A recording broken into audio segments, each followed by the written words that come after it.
Do you have no willpower, or do you have no support system? You've probably said that at some point. I have no willpower. I lost my willpower. I have no willpower. I think you actually have a perfectly normal amount of willpower. I think it is just getting consumed by the fact that you don't have the support system you need. Notice with the ice bath bros, with the motivational people, everything they do is willpower based. It's like, my body's telling me not to get in that ice bath, and I don't want to because it's 5 o'clock in the morning and it's 28 degrees outside. And for some weird reason, my body is like, don't do it, you'll die. And I make my body do it anyway. This is all willpower-based stuff. You look at a piece of food that's actually really good and you'd like to eat, and you force yourself through gritting your teeth not to do it. And that takes willpower. And willpower is finite. It is not infinite. We only have so much willpower in a day. Asterisk on that. Someone is going to be like, that study was debunked. No, it wasn't. It wasn't, and we'll talk about that later. Willpower is finite, and this podcast is going to prove it irrefutably based on my personal experience, which is much better than data. Look, you only have so much willpower in a day. And if you are trying to live any kind of village life, if you have a family who you're trying to stay close to, if you have a community, you are volunteering, you're taking care of friends, you're helping someone with their dog or whatever, that is going to sap your willpower. And notice the motivational people, because they live a willpower-based life, that's why they're not raising their own kids. That's why when you read the acknowledgments of their books, they're like, to my housekeeper who cleans the house, to my wife who stays up with the children every night. She takes them to all their activities. She wipes their noses when they're sick. To my lawnmower, to the guy who takes care of my car. It's like, okay, so literally everyone else does everything for you, which is no problem. I mean, I'm all about outsourcing. It's fine. But that's why you have so much willpower to do your ice bath and your diet that your body really doesn't want you to be on and all this nonsense, because you are not letting love and connection with other people and community sap your willpower. You are, quote unquote, protecting yourself from village, from community, and all the energy sapping things that come with that. And so, yeah, you have energy to do a 10-mile jog even when you don't feel like it. But you know what? My friend who is a single mom, my friend who's, maybe she's not a single mom, but she has some young kids. My friend who has one kid who's 10 but crazy, that they can't do that because they use up more willpower and energy by 10 a.m. than the ice bath bros do in a whole day, just living their lives, getting that call from their mother-in-law, being a little more passive aggressive than usual, or a neighbor needs to come over, or their church is like, can you please volunteer for this event? These are willpower sapping things that come when you live a village community-based life. And that's why you can't follow any of these people's advice. It's all willpower based. And they're like, if you start a habit, you can get into that habit after, what are they saying now? It used to be 28 days. And then they're like, revolutionary new studies show it's more like 36 days. Yeah. Guys, listen.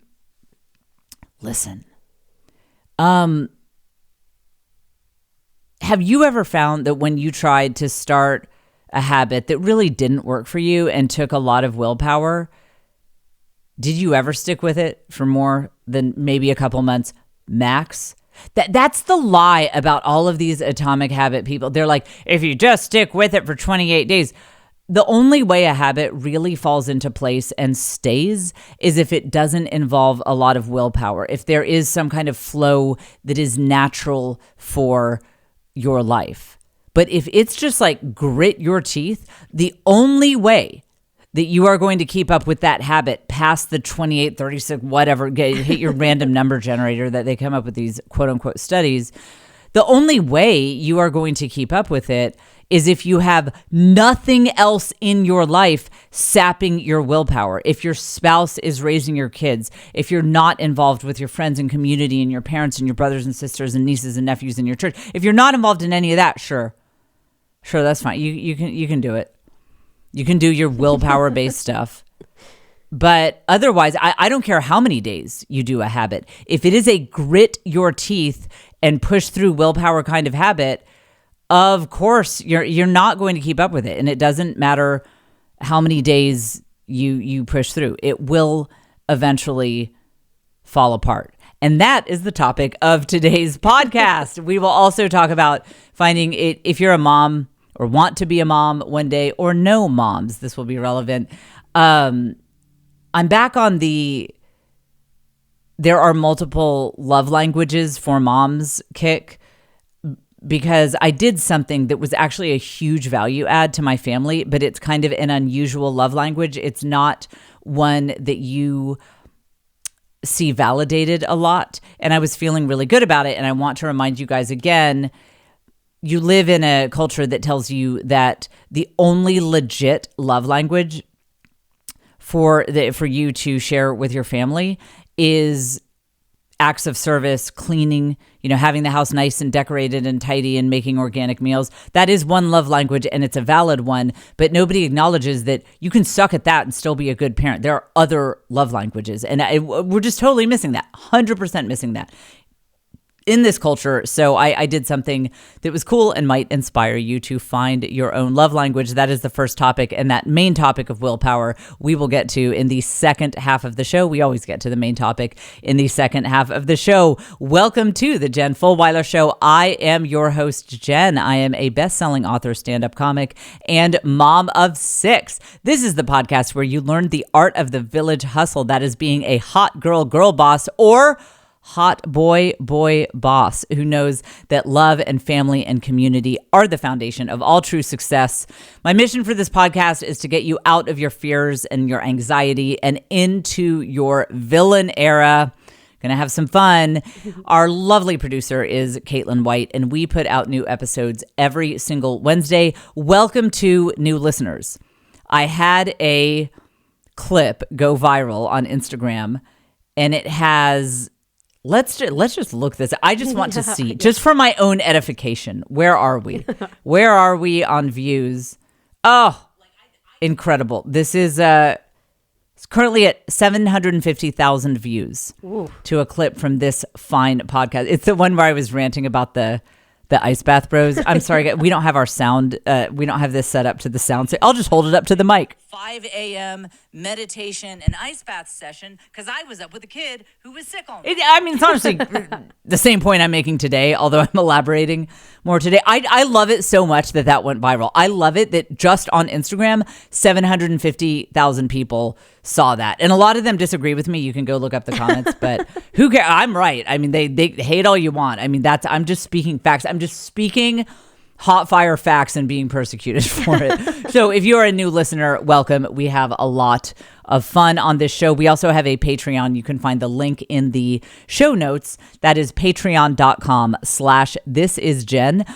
And in the most recent Patreon episode, I actually showed one of my vision boards. I was talking about vision boards and what they are, and I showed my personal vision board. That is the Patreon after party from episode 189. You can see that episode 189 after party. I showed my vision board, and then at the higher level of Patreon, you get all that. You get the weekly after party after each show, and then the higher level Patreon is where I'm just your life coach. I'm just like, no more joking around. Let's get down to business. Here are 5 steps to win. So that is where I get the life coach side of myself out there. Patreon.com/thisisjen. Okay. I am so excited because I did something that I do every year. You guys know, first of all, I'm really into Christmas cards. And that's going to provoke a lot of anxiety in women when they hear that. They're like, I should be into Christmas cards. No. The point of this is that we all have different love languages. And so I love Christmas cards because I do my family newsletter in the style of The Onion. If you're familiar with that, it's a satire humor magazine. So I do that. I do a Christmas newsletter, but it's all satirical. It's like talking about our failures more than our successes. So I do that, and it's a lot of fun. But then the other thing I do is I actually keep up with all of my pictures in my phone. About once a week, I try to sit down and I categorize them. If you're going to ever do this, this is easier to do on a laptop. It's too time consuming to do on a phone, I think, but I blow through them on my laptop. And so then I have this folder on my phone, an album that I call, best of whatever year. And then that makes it pretty easy to make photo books. And I do a calendar. And let me show you how well it turned out. For those of you on YouTube, I want both of you to see this. jfonyoutube.com is where you look this up. I got it on Shutterfly, and somehow I'm not getting paid to say that. We hit the leaving money on the table again sound effect. Okay, you can see this on YouTube. Isn't this okay? Good. I opened to a great page actually, because you can see our family pictures here. But if you look on YouTube, you'll notice a bunch of nice, big, pretty pictures. But then I also put in texts. When we say something funny in the family group chat, I can't read what I'm holding up. Hopefully it's not too personal. That my husband will not be thrilled if that was something personal. But when we say funny stuff on the group chat, I screenshot it. I add it to my best of whatever year album. And then I include that in our family photo book. And did I already say jfonyoutube.com is where you can see this. It's big, it's beautiful. We have a picture of like a cat in a suitcase, just fun stuff. This is very time consuming. Not only sifting through all the pictures, but having that system and then getting the photo book made. I will also hold up, I do calendars each year just so that we can get more use out of the great pictures we take. So I do calendars that have our family photos, and then we can review the fun stuff. You can see that on YouTube as well. Now, here's my point. It's actually not to brag. It's not like, well, some of us have, because now if I heard something like this on a podcast in an area that I'm not good at, my cortisol levels would be through the roof right now. I would be like, I didn't realize what a failure I am. Other moms are winning and I'm failing. No. That is not our take. Our take is, it took me a long time to realize that I am good at things in the domestic realm too, because to the untrained eye, it could look like I'm good at nothing. I am a slob. I don't mind mess at all. I don't even see it. Very severe ADHD. I don't even see mess. I will walk right past a blob of jelly on the floor. I won't even see it. I can cook, but it's very overwhelming to me.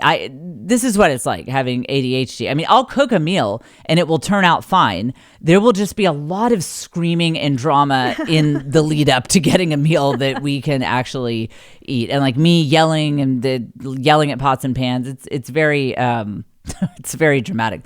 So I wouldn't say I'm good at cooking, even though I can produce a decent meal.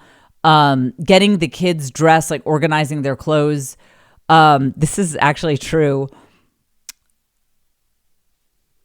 My family is actually starting a trend of just letting kids wear mismatched socks to school because I can't. I'm done. I have 6 children and I'm over it. I've been fighting this battle for too many years. I'm not kidding when I tell you on the regular, my kids show up to school with mismatched socks because that's where we are. That's where we are in this house. It's the best I can do. And do not message me. Do not leave a comment on YouTube about how what you need to do is get your kids socks that are like all the same. See, again, I live in a village. My mom buys things for them. They will go to the mall with their little friends and they buy things. I don't have perfect control over my house. That is one of the things that you give up when you embrace village life. You give up control. And that's why a lot of people don't have villages. They want perfect control over everything in their house all the time. And that's simply, you just can't do it. You cannot do that with a village. Now, I take that to I take it to a super extreme where it's like my house is a disaster. I'm like, I'm living a village life. So.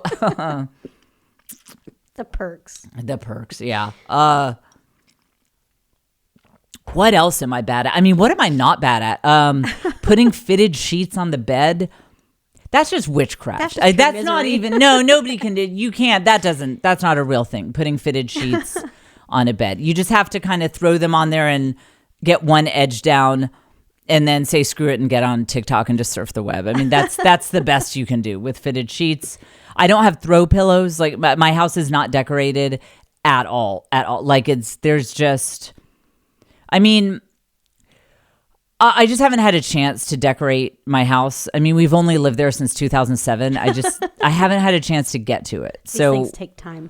Yeah, I have like 2 things up on my wall, and I do feel like at some point I will build them out. I just haven't had a chance to get to that. Okay, so all right, I'm bad at decorating. Laundry.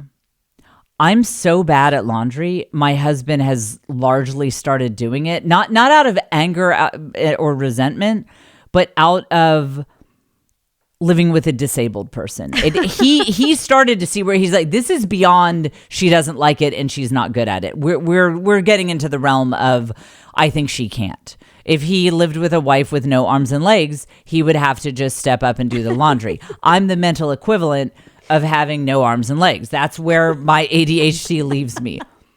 I'm actually trying to think if, in terms of having to pick up my slack, would my husband have to do any more if I literally didn't have arms? I mean, no, honestly, like he has to pick up so much slack for me because I'm so bad at it. It just got to the point where the pain of having me do it was way more than just doing it himself. Just like somebody's got to clean these sheets, you know?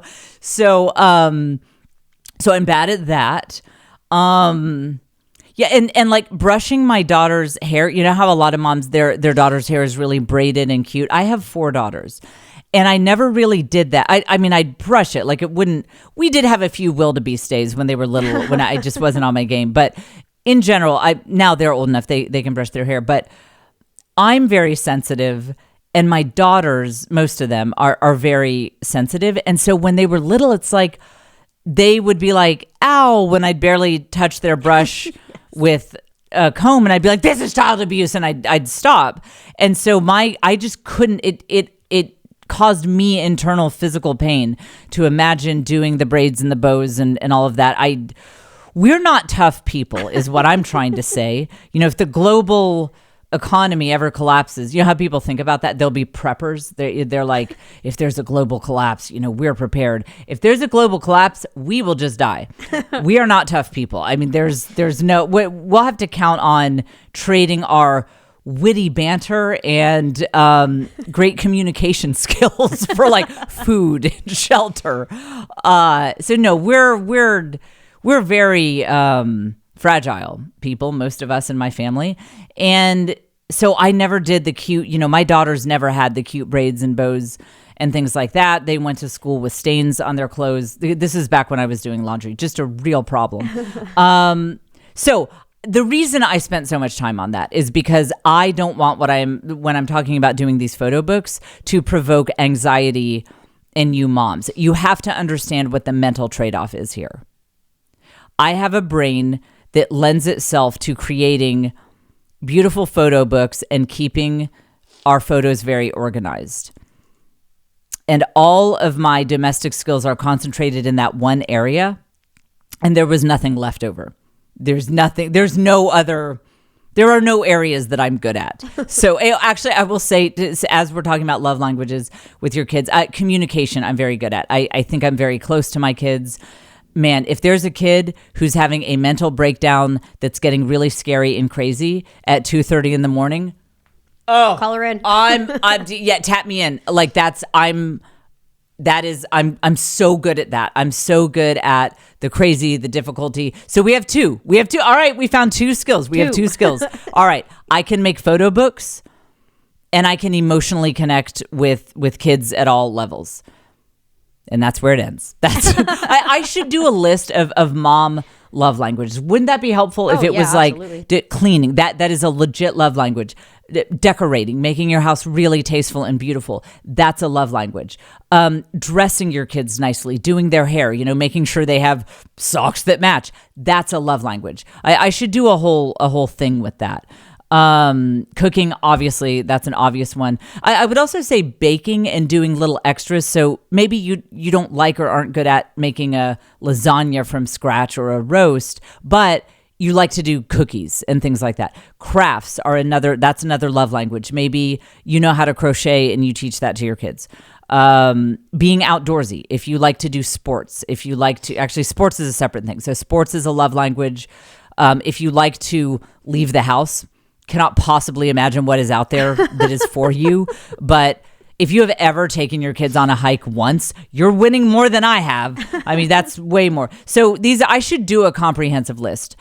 The point is, and this actually very much applies to those of you who don't have kids, but might one day, do not let our dumb culture tell you that because you are not good at cooking and cleaning, you'd be a bad mom.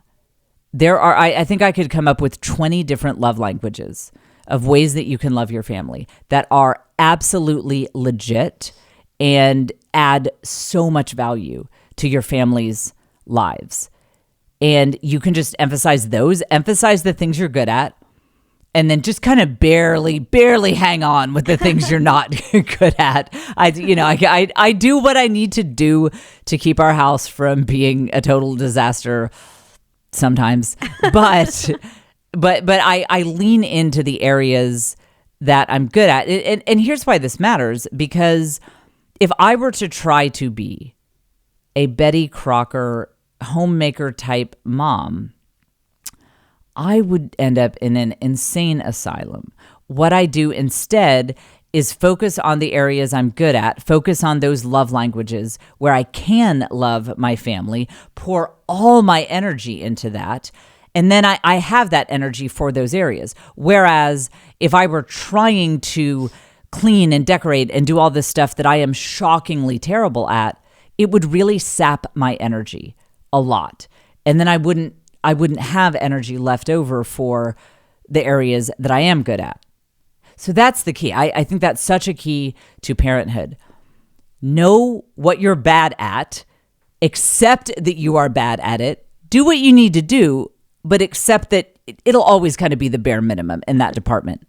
Then take all that extra energy that you have saved, not beating yourself up and scrolling Instagram and comparing and thinking about how terrible you are, and pour it into the areas where you do have skills and gifts to share with your family, and it'll be beautiful. I honestly think my family really doesn't care that I'm not good at that. They really don't. And I don't think it's like, if you took my kids aside, they'd be like, we live in hell. Like, I think they really don't care because I put my energy into the things I'm good at. They're like, yes, our mom is a slob. And it's not without downside, but she's great in these other areas. And that's actually really cool. And we appreciate it and we like it. So I would say a gift that I didn't name that I think is part of why I like to do my Christmas satirical newsletter and then these photo books that I do is I am a storyteller. It's why I like this podcast. It's why I am on Instagram stories more than anyone really should be. This is a Texan thing. This is very common. You see this a lot, actually, in people from old Texas families. I don't know what it is, but there's something genetic that we tend to be storytellers. We tend to love a good yarn. We love a good story. My dad was very much like this. And so rather than discount who I am and my personality and my gifts, I've really embraced that.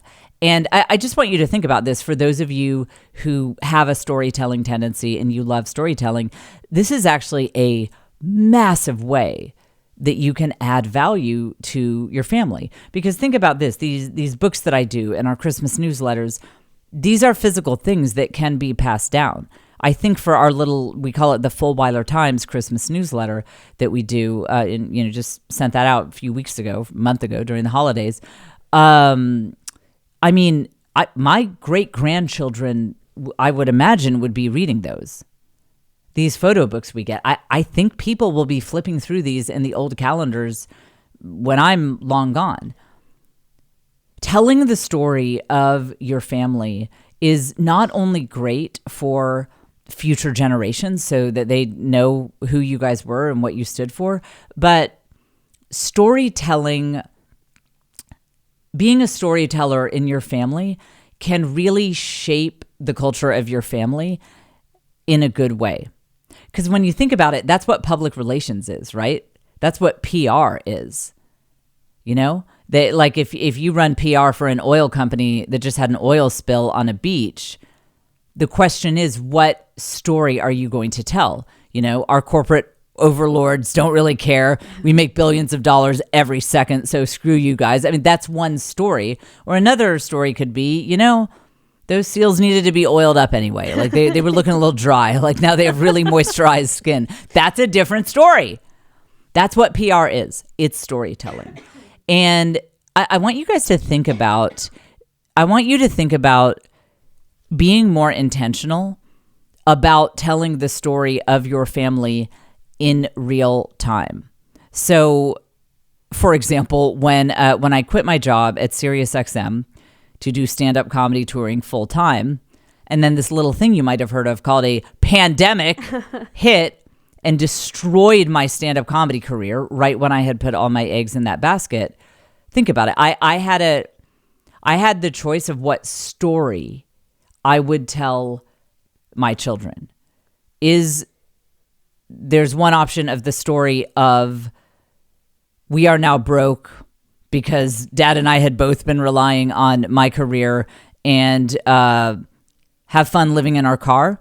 That's one story. And just because it's true doesn't mean, just because that was like kind of accurate, doesn't mean it's the one we need to go with. Instead, I narrated the story in real time of, hey, you know what? You go for your dreams, and this is what happens sometimes. We took a risk, and sometimes you fail. You know, shoot for the moon. If you miss, you'll be in space where nobody can hear you scream. You guys know that's I got that from somewhere else, but I love that phrase. And so I chose the story that we were going to tell.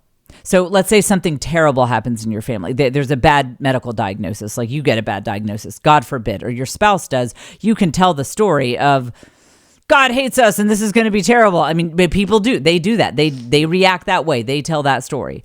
Or you can tell the story of, man, this is another chance to give glory to God. Where God brings good out of everything, no matter what the outcome here. We know for sure that good is going to come from it, because that is simply how the world works, that for every dark and bad thing that happens, some positive thing extends from it. So you can tell that story.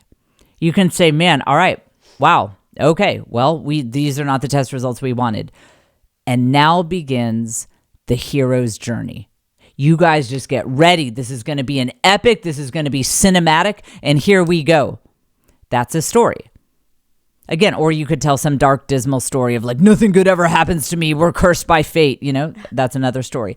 So I just want to emphasize that certainly for those of you who have a natural love of storytelling, really lean into that, because it is a very valid and legit love language for how you can bless your family, and it will make you feel so good about your skills, especially if you have no other domestic skills such as myself.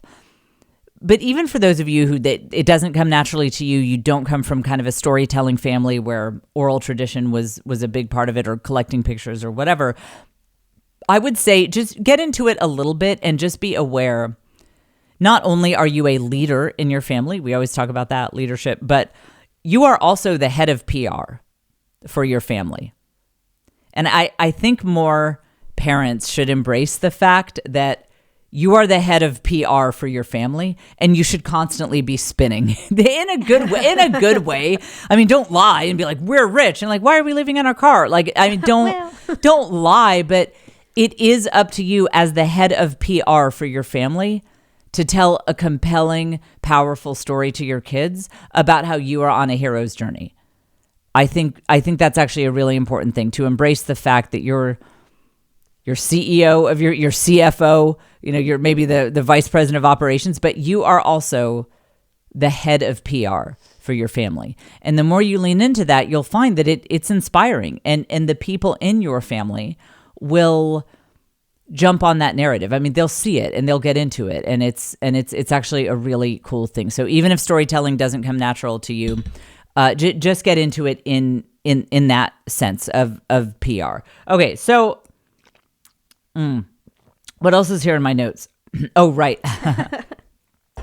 This past weekend, and again, this is a very timely podcast. We always record this no more than 48 hours before the episode drops. Some podcasts, you guys don't know it, but they were recorded like 6 months before you're hearing it. I did that one time. I had a book coming out in 2 weeks. This person invited me on their podcast. We finished it, and I was like, okay, everybody get excited. My book is about to be released. And this was it was recorded in at the beginning of April. No exaggeration. They said to me, they're like, okay, well, all right, this is scheduled to come out October 25th. We'll let you know. I'm like, what? I won't even remember this book. I'll be on to my next book. What are you talking about? So unless otherwise noted, this podcast is always recorded within 48 hours of the release. Okay, so anyway, this past weekend, we had 19 children over at my house. Caitlin was here. And I want to refresh your memory. I have a small 3-bedroom house. It is 1,900 square feet.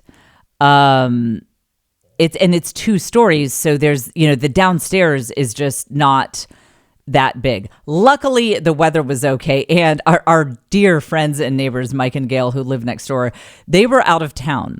So did they want 19 children and 2 dogs jumping on their trampoline, using their back deck swing? We were not sure, but this is the great thing about cruises. So they were on a prison ship.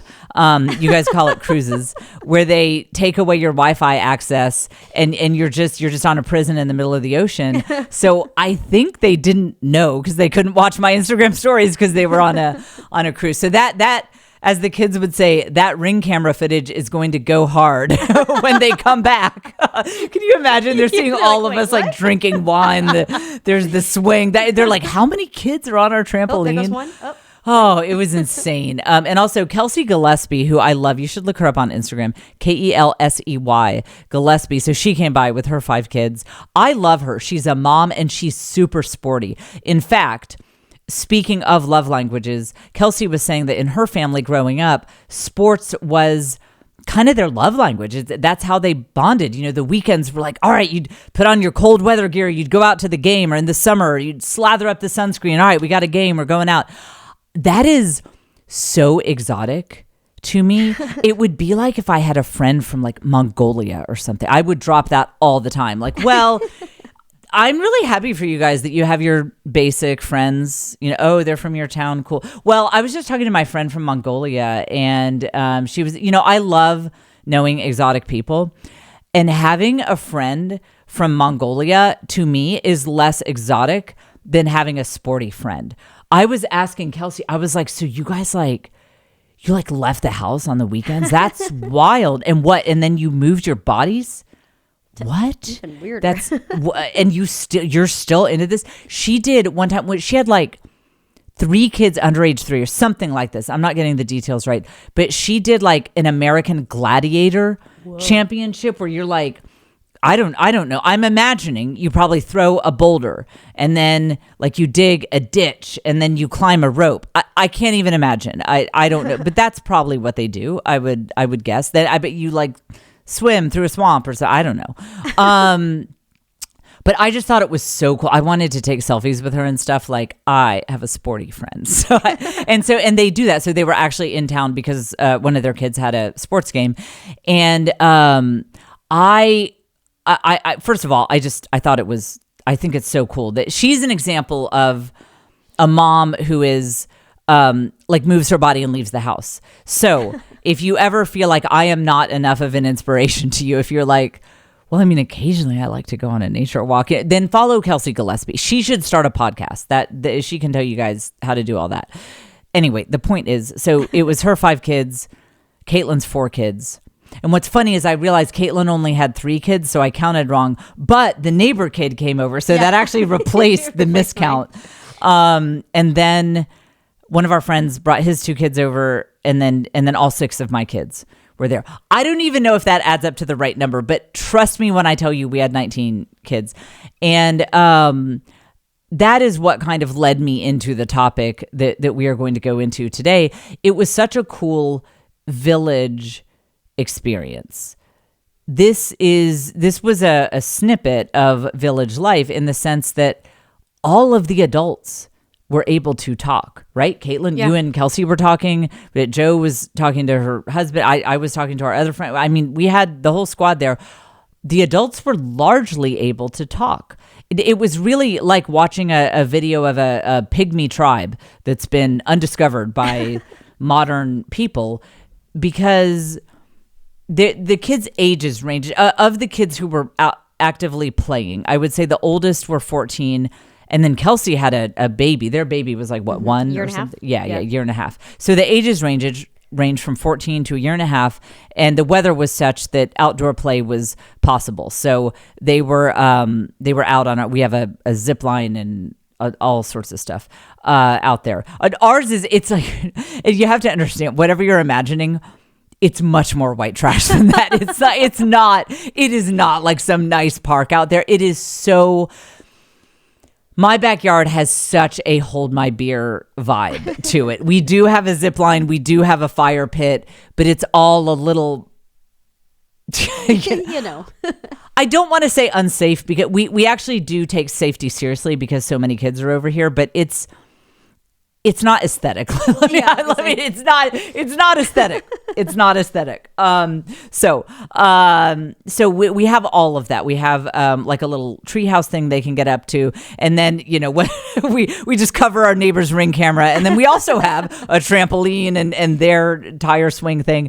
So there was lots for the kids to do outside, and the big kids really enjoyed playing with the little kids. So some of my junior high age daughters, they had some of their female friends over, and they just thought it was so much fun to hang out with the little kids, and they were pushing them on the swing, and they loved like showing the little kids how to do the zip line. It'd be like, oh, don't lose track. Don't let go of that kid on the zip line. Like, make sure. So we were supervising. We had eyes on everyone, but the big kids loved playing with the little kids, and the little kids were really drawn to the bigger kids. And so the adults were just chatting. We just have a glass of wine, chat, hang out. And again, we had to multitask. You have to interrupt, like, oh, don't do that. No, you cannot start the fire. That's how the cops showed up. Remember when the nice police officer showed up last time? That's because we started the fire. So we won't do that today, because children in our neighborhood, we have what you call narcs. And narcs don't want you to have a fire pit in your backyard. So we won't be starting that today. That's village life, guys. It's also why, I've said it once, I'll say it again. Having more kids is easier. Those of you who have one kid, I honestly, your life is harder than mine, having 6 kids. Now, when my kids were little, that's a different story. It is pandemonium. It's so hard. It's hard beyond description when you have a bunch of little kids close in age, but then you get past that baby toddler phase where there's a new worse smell in your living room every day, constant noise. You have to get ear canceling headphones, like it's insanity. So that's very hard. But once you get past that phase, it's the freaking promised land. And when you have a lot of kids, you attract more kids. Life always attracts more life. So your kids will have friends, and your house is known as the party house. Like, my house has become the party house. Caitlin walks in this house and it's like, you never know what kids are here. I to be honest, I'm dead serious. I can't tell you how many kids are in my house right now, because I know Caitlin's kids are there, but then some kids from the neighborhood came over, and I don't know. I don't know how many. They're kind of in and out. And that's because we have a big family. Everybody likes to be at a party where there are a lot of people there. If someone's like, hey, come to my party. All right, we got 2 people here, let's rage. It's like, well, that's not a party. Everybody wants to be where the party is.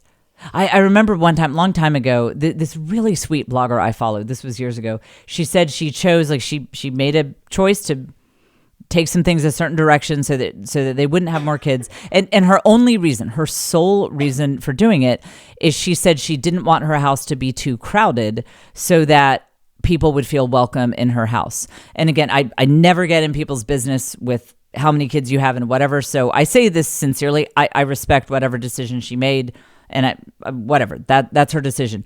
But it hurt my heart for her, as she seemed really sweet. It just kind of hurt my heart for her because her kids were little, and I thought, what you're missing is that parties are always crowded. Mm-hmm. That's why having more kids than you can really reasonably fit in your house is kind of fun, because it feels like a party.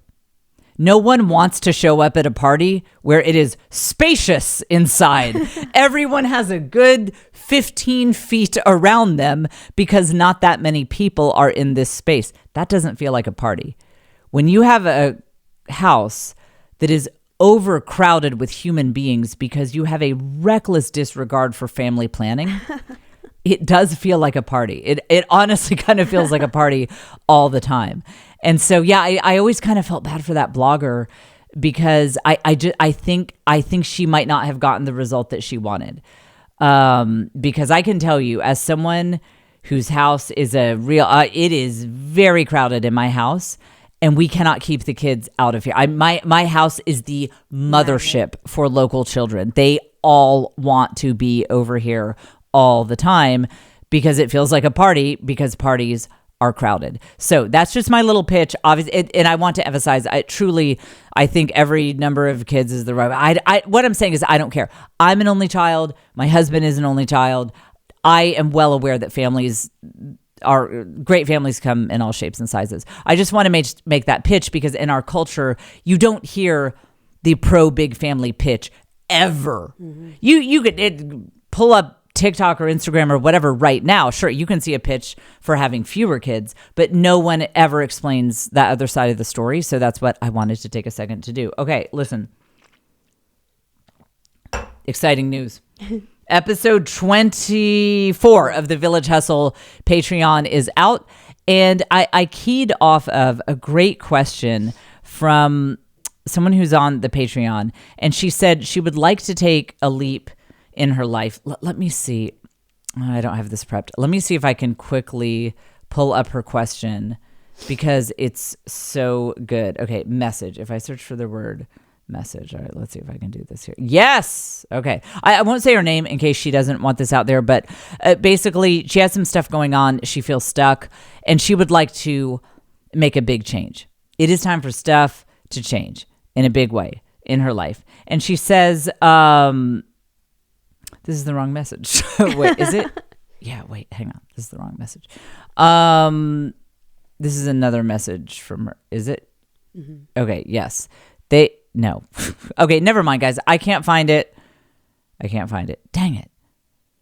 Oh, Caitlin put it on Slack. We use Slack it's the one that you put on Slack, okay, Caitlin. That's right. Okay, now I can find it. Thank goodness we don't edit this podcast because you would miss this kind of goodness. Okay, she says, here we go. I found it. She says, I'm taking stock and I have a lot of questions.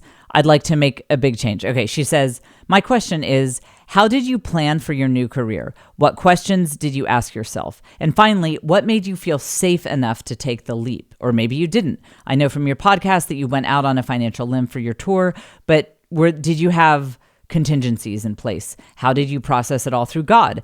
Did you sense his direction in that process? She said, I have no idea how to take the first step forward, but my mental and physical health, I no longer feel have any choice but to move forward, and it is terrifying in all caps. How did you mentally handle the fear? And she signs off, terrified and frozen in place. Mm-hmm. So on the Village Hustle Patreon, I'm just going to take those one by one. And I started with the issue of how to get over that terror. And as I do on the Patreon, that is really, I mean, you will not question anymore whether or not I'm on the spectrum when you get on that Patreon. I took that question of how do you get over that fear, and I broke it down into a few components of here are 3 steps, 3 mentalities that you can get into that will help you get past that kind of fear. What if I look stupid? What if I what if this doesn't work out? So that is on the Village Hustle Patreon. That is the top level Patreon. And when you sign up for that, you also get access to the bottom, not bottom, to the basic level as well, where we do the after party after each show. So you get all of it. And with either Patreon that you sign up for, either level, you get all of the archives as well. So that's patreon.com/thisisjen. And I will be going through that great question of hers. And honestly, she just gave me like 4 weeks of content because I'm going to break down each one. How did I know? How did God factor into that decision? How do you know God factored into that decision? How did I get over the fear? And one of the things I pointed out on there is there are 2 types of fear, and it's important to distinguish between them. When you're doing anything risky, taking a big leap, making a change, there is material fear and there is ego fear. Material fear is where you worry about material consequences, meaning if I invest in this business, I could lose my life savings. That is one type of fear. It's a super legit fear. That's good, healthy fear. Yes, think through that. Don't go put your life savings in something. Or, should I get that face tattoo or whatever? Should I pierce my nose? Like, should I dye my hair pink? I mean, you might have fear. And those could have material consequences. Could you still get a job if you get the face tattoo? That kind of thing. So that is one type of fear.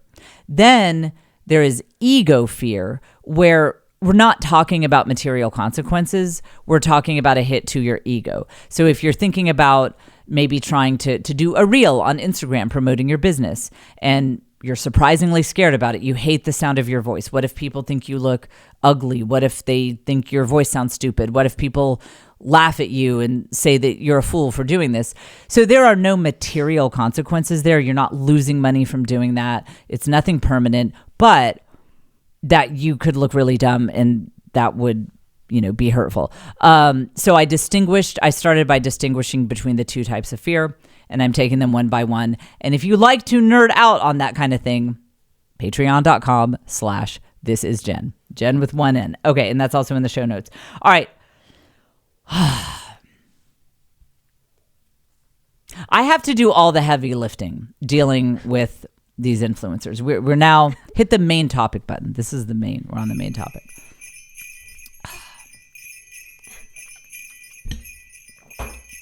I feel like, how sometimes in the superhero movies, it's just like one superhero against everyone? That's me with the ice bath bros. I'm the only person offering a counterpoint of view. Okay, so all of the motivational people that you listen to, who I love, I do like them, but all modern motivational people offer willpower-based systems of life improvement. And they all say things like, if you just do it for 28 days, it'll become a habit. Or now they're saying 6 weeks or whatever. No, it won't. If it requires a ton of willpower, you will not be able to keep it up over the long term unless you live a completely individualistic life. If you live a life like many of these guys writing books do, where you have complete control over your schedule, you are busy, but in a way of your choosing, then yes, that's fine. You can keep up with a willpower-based thing indefinitely. If you have a village life where people need things from you unexpectedly, you are raising children or involved with your family, involved in your community, involved in your church, whatever. If you have a village-based life, you will be interrupted by people all the time, and they will annoy you. Said it once, I'll say it again. The meaning of life is to let people annoy you. Yes, if you have community, if you have family, if you have all sorts of life and love in your life, it'll be beautiful, it'll be wonderful, and these people will annoy you to death. And that is a feature, not a bug. It is how we're supposed to live. It's actually a really good thing. The meaning of life is to let people annoy you. And if you set up your whole life so that nobody ever annoys you, you'll just be completely alone. You know, a place where nobody will ever annoy you is a coffin. That's the ultimate anti-village life. If you don't want to live with the mess of community and family and love and all that, go get yourself a coffin. Nobody will bother you there. That is the ultimate place of not being bothered by anyone. Okay, so willpower. When you welcome people into your life in any form, children, community, whatever, they will sap your willpower. Dealing with them will sap your energy. Now, it is my great joy to pause on this subject for a moment and address the people who say that willpower is infinite, not finite. This is a new thing in the personal development, self-help world. All of these people are debunking a famous study that supposedly showed that willpower is finite. So this is the famous Baumeister study. This guy, he did a study where he had people stare at fresh baked cookies for a while but not eat them. And then they had to do some task that involved willpower, and they had less willpower after that. So that was in the 90s. And people have been quoting that forever, saying that proves that willpower is limited, that you only have so much willpower in a day. Well, we have a new crop of neuroscientists and influencers who need to up their views on Instagram. So now they're saying that that's not true. I guess they replicated the study and they can't replicate it. And of course, all good science, you should be able to replicate it. What these people do also forget is let's just take a second to look around at the world and, be human and just see if this resonates with anyone's personal experience. Like who would actually try to say that willpower is not finite? Here's an experiment. Get this peer reviewed. I'm going to survey you guys listening. Let's say that you're trying to stick to a diet, and they're going to be whatever your favorite sweet food is, your favorite dessert, sweet treat. It is going to be freshly made in your home. You'll smell it. You'll see it at the end of the day, and you are trying not to eat it because you are on a diet. Now, let's say that first thing in the morning, your account is overdrawn because when your kids got sick and you had to get some special medicine for them, and then you had to get coats for the kid because there's a cold front coming in, and now your account is overdrawn. And so you're dealing with that. And then while you are helping the one kid, another kid throws up on you. And then another kid throws up on the carpet that you just had cleaned. And then you, let's see, and then your mother-in-law calls. And she was like, I'm just saying that when I raised my kids, I just didn't let them do that. Why does your 2-year-old still have a bottle? So you have to deal with that phone call. And then your sister calls and is like, why is dad mad at you? Did he say why? And you're like, dad's mad at me? I didn't know dad's mad at me. And then, and on and on and on. And then some of your kids have friends come over and they track mud through the house. And then another one of your kids comes home and says that he just adopted a puppy. And so now you have a puppy in the house. Okay, so after all that, now you are staring at your favorite dessert that is just freshly made. It's right there in front of you. Do you think that maybe the odds of you taking the entire thing and eating it without a spoon or a fork, just like stuffing it into your face like crazy, do you think the odds are maybe a little higher as opposed to if you lived an ice bath bro day where, your alarm goes off? It is a little hard to get up early, but you do your ice bath and you do your journaling and you have a full hour to yourself of meditation and just some kind of reflection. You do a bit of journaling, and as you are going on the 3-mile run that you do after your nature walk, you hear a child screaming and saying, no, I refuse to get dressed. No, hate that shirt, and then you hear all sorts of chaos upstairs, but you're like, wow, good. I'm so glad my wife is dealing with that. That sounds hard. So you go out for your little jog And then you come back in and a kid is throwing themselves on the floor and refusing to eat breakfast. And you walk right past that to your office that is soundproofed. And you have a busy day, of things that fit perfectly in your Google Calendar. It's busy, but it's like, I have this Zoom meeting and it ends at exactly 2:15. Thanks, guys. I got a hard stop at 2:15. And you do see your wife walk by, the baby just spit up on her. And so she's dragging the toddler while she's holding the baby who's crying. And, you wave at her and then you take 30 minutes to write in your gratitude journal about how grateful you are that your wife is, taking care of everything. And then, you just have some time for you, just some meditation, after you have your, busy schedule, your calls and stuff, because that, neuroscience shows that having some quiet time, is just really helpful for your neural pathways. And so you take 45 minutes at the end of the day, and you can kind of hear, the kids screaming, and now your wife is kind of fighting with the older kids over homework. So you kind of hear that out in the house, but you put on your noise canceling headphones, and then you do your 45 minutes of wrap up meditation, and then you walk into the kitchen and see that dessert.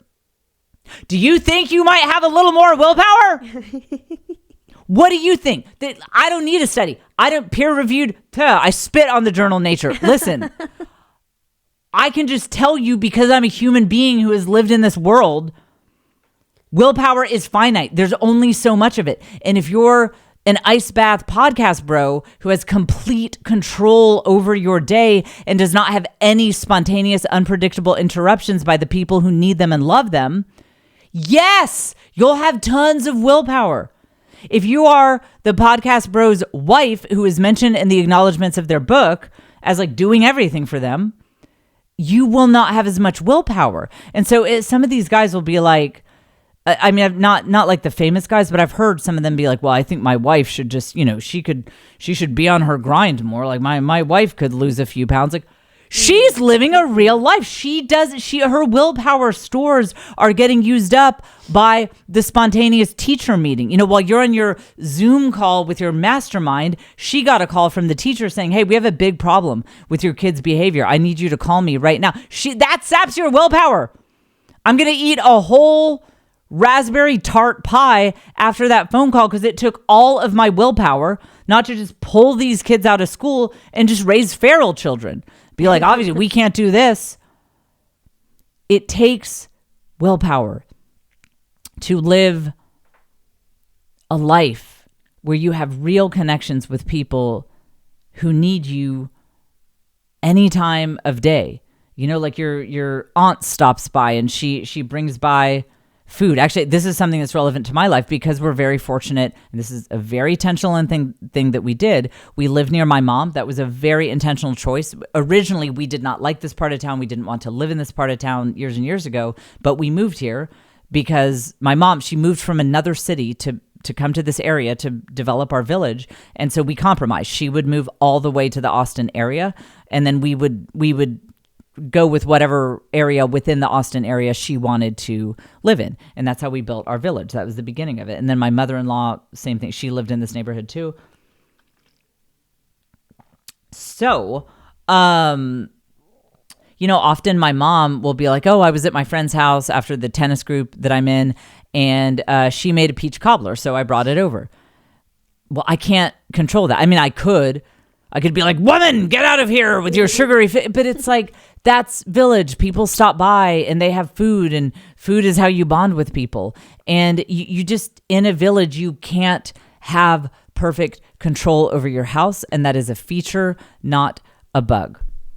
So how do we deal with it when we have goals and we want to achieve them, but we live in a village, and so we can't,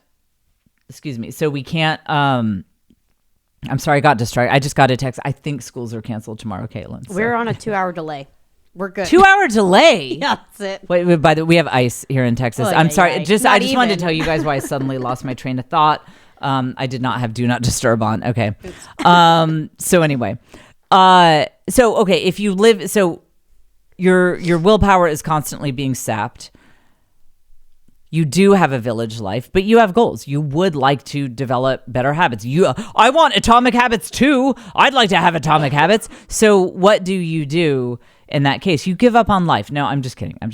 I want to point out that in a natural village environment, like if you lived in a tribe 10,000 years ago, village life in its purest form, going back deep into human history, it actually doesn't require a whole lot of willpower because the tribe moves together. The tribe moves as a whole. So for example, the women of the tribe would go down together to wash clothes in the river. And if you were one of the adult women of the tribe, there was no thinking about it. There was no, this is my me time. You are going down with the women and you are washing clothes because that's what the women do. Or if it was time to break down the buffalo carcass, you could be like, I don't want to take a knife and disembowel a dead buffalo. It doesn't matter because the village moves together as a whole. And so it's hard. I'm not saying it's good. I'd hate it. I'd be one of those people who just like died at age 20 because I'm not saying I would like it. I'm not making this an idyllic setting, but it is what we're designed for. It's a very low willpower system. It's just like, all right, all the women are going to, the men came back from the hunt and the women need to, take this animal carcass and turn it into food. So now we're doing that. And then we'll all go together and we'll get water and all of that.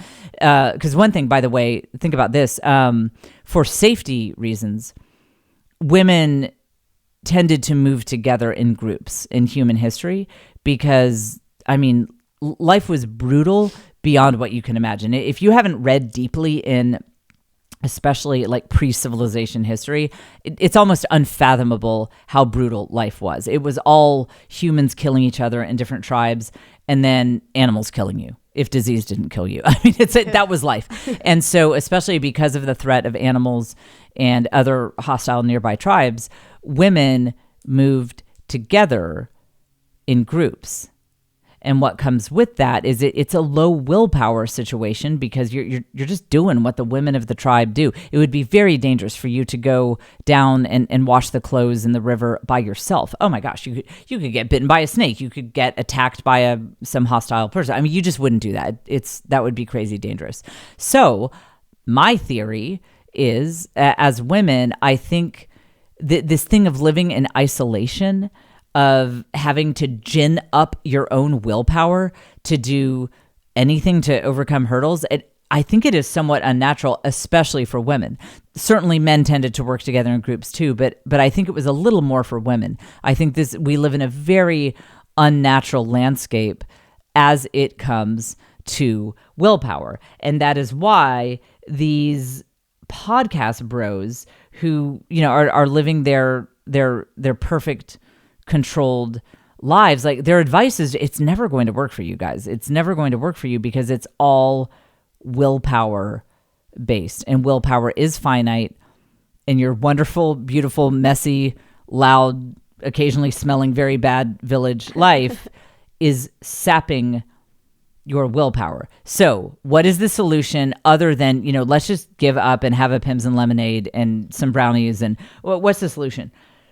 When you want to bring any new diet or habit or anything into your life, you need to make it a low willpower situation.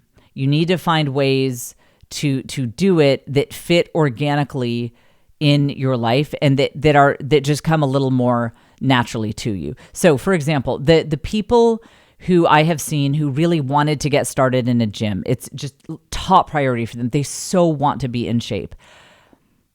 I've been around this block many times. I've been alive many years on this planet Earth.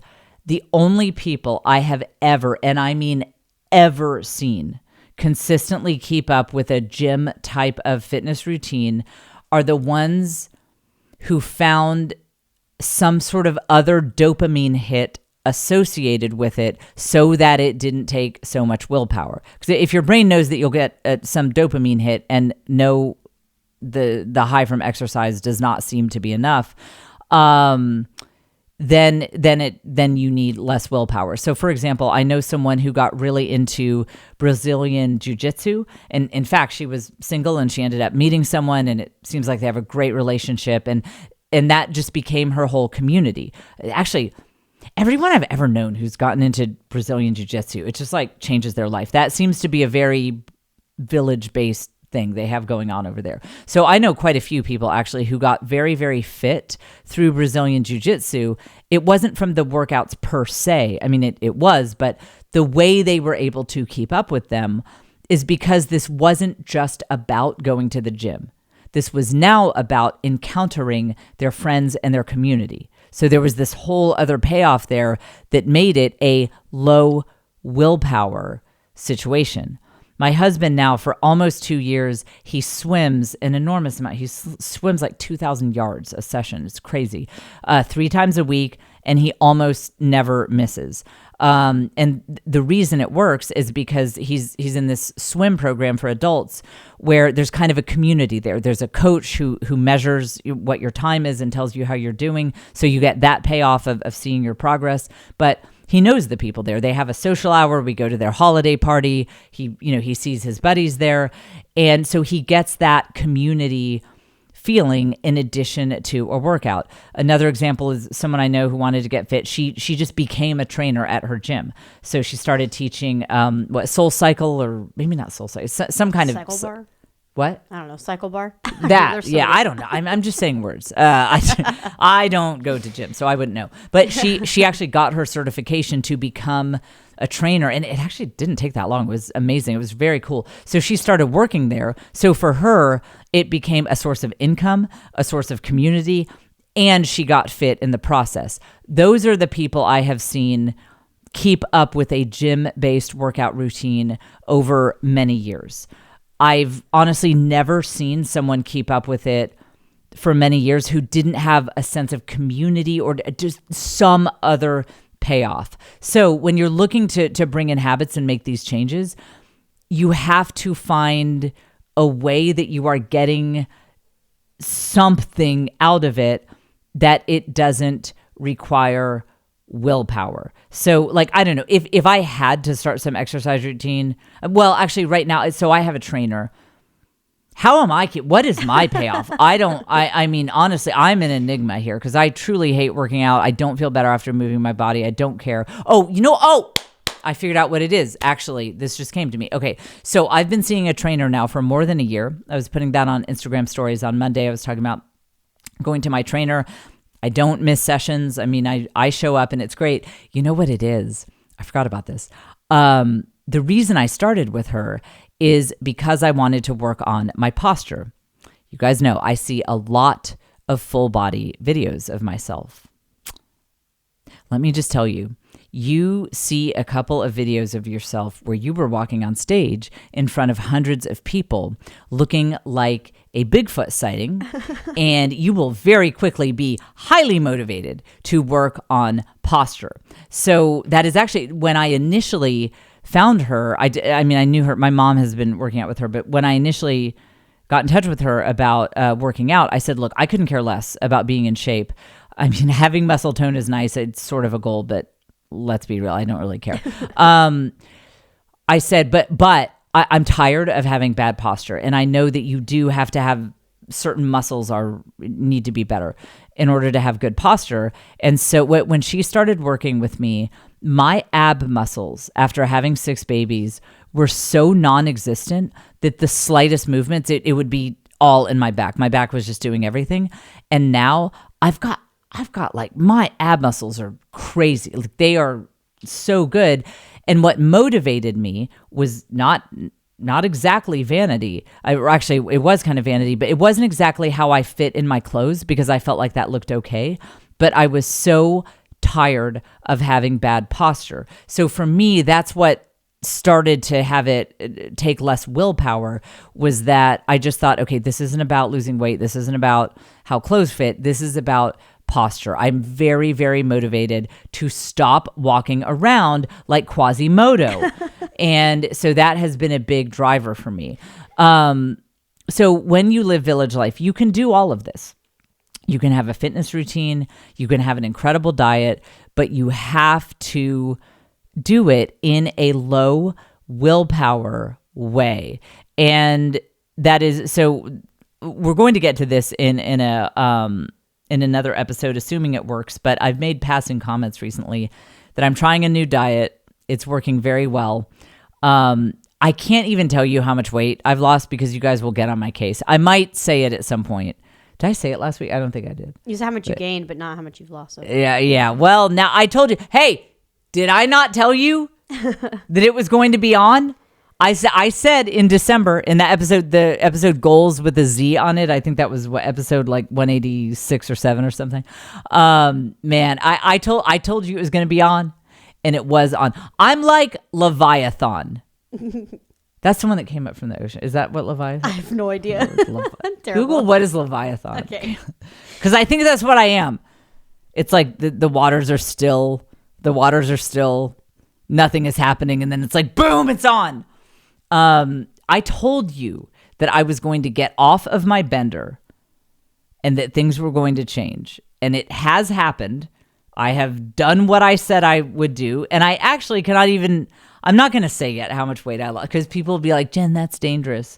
But it feels so good. I don't care. It feels amazing. But we don't know if it'll last. So I have found this village diet system that so far is really working for me. If it continues to work, I will share all the details with you. How long does it take to say it says it's a sea serpent noted in theology and mythology. So yeah, well, okay, there you go. I would go on, but there's more. I'm a sea serpent. Does it suddenly rise from the ocean? It's never mind. Often an embodiment of chaos and threatening to eat the. I can't even. I'm just gonna stop there. Threatening to eat the what? All right. Well, we're all googling. Okay. It's Wikipedia. You're good. Yeah. Well, that's me. An embodiment of chaos that just kind of. All right. Whatever. All right. Then no more analogies. Let me just get to the point.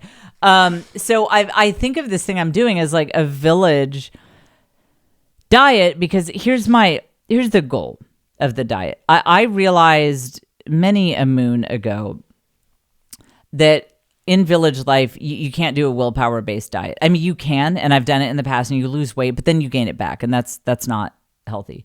You have to find something that is not willpower-based. So my goal for this diet was to get myself in a situation where I did not have to use willpower in order to keep it up, because I just can't. I can't. And so far, it has worked very well. Now, again, I'll tell you the details if it continues to work. I might be iterating here. This might be, all right, chalk it up to a failure, and I go back to the drawing board and try something else. But that's what I want you to think about when you're trying to start exercising, start dieting, start keeping up with housework a little more. You have to do a low willpower system. You have to find the right payoff and sacrifice ratio so that this is not a super high willpower thing for you, because your village will constantly be exhausting your level of willpower and you won't have much left. So think about that as you head into this new year. You're trying to bring new things into your life and you're trying to make changes. Do not listen to the people who are like, you're just not trying hard enough. Next time you see someone saying stuff like that, you need to look up their Wikipedia. I mean, just see what's going on in their life. I guarantee you, no village. No village. And that is interesting also about like one of my favorite human beings in the world, David Goggins. I love that man so much. I listen to every word he says. I just love it so much. But I do consume his content with a grain of salt that he's not living a village life. And he's a very willpower-based person. It's always like, you know, my body is like, you shouldn't go for that 20-mile run today because your femur is fractured. And I'm like, body, shut the hell up. And I went for a 25-mile run. I mean, that's David Goggins. And I love him for that. But you don't have that kind of willpower if you're a mom, because your willpower was used up cleaning up vomit all last night. Like you don't have that same level of willpower to work with because village life consumes willpower. So you have to be careful when listening to people who tell you that you have no discipline, you're weak, you're undisciplined, whatever. If they are positing, if some influencer is positing that he has way more willpower than you and you need to man up and put more willpower out there, you need to look at his life versus your life. What's going on in his life that is sapping his willpower on a daily basis versus what's going on in yours? You have kids interrupting you every 2 minutes. Someone needs a snack. Someone needs a diaper change. Something smells bad and now you don't know why. And also you smell smoke. All of those things sap your willpower. So when the influencer is yelling at you about how much willpower he has, it's like, yeah, because you have nothing else going on in your day. Of course you have a surplus of willpower. You are living life completely for yourself. You have complete control over your schedule. So you need to factor these things in when you listen to these people. That is it for this fine episode. Patreon.com/thisisjen is where you get on the Patreon. I'll let you have a week to ask yourself how this podcast is free. I do think we need 7 days of space. I could do this podcast more often, but I think you need 7 days of space to meditate on that question. Follow me on Instagram, and I will be back with you next week here on the Jen Fulwiler Show.